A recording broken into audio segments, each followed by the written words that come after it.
કઈ થાવીને થાશે એવો ત્રિકાળ જ્ઞાની મહાપુરુષ ગંગાનો પુત્ર ભીષ્મ છેલ્લે બાણની પથારીમાં હોવું પડ્યું. કાલ શું બનવાનું ઈ જેને ખબર હોય, પોતાના મૃત્યુને બાપુ પાછું જો ઠેલી શકતો હોય તો આ મહાપુરુષ કેવો હોય છે.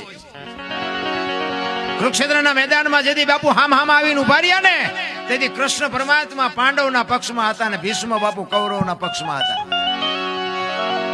અને ભીષ્મ કૃષ્ણને કહે છે કે તું જે પક્ષમાં હોય પક્ષ હારે નહીં, પણ દુર્યોધનનું અનાજ મેં ખાધું છે એટલે મારે સેનાપતિ બન્યા વગર છૂટકો નથી.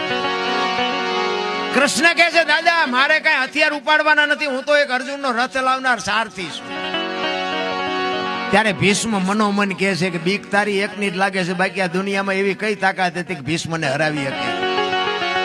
એવો ભીષ્મ એ કે તમે હથિયાર ન ઉપાડો એવું બને નહીં. ભીષ્મ કહે છે કૃષ્ણને, અને કૃષ્ણ બાપુ આમ પ્રતિજ્ઞા કરે છે ગમે એવું યુદ્ધ જામે ને તો હું તમારી સામે હથિયાર નહીં ઉપાડું, આ તમારી સામે પ્રતિજ્ઞા કરું.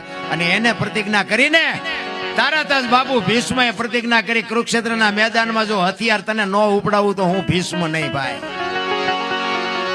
આખી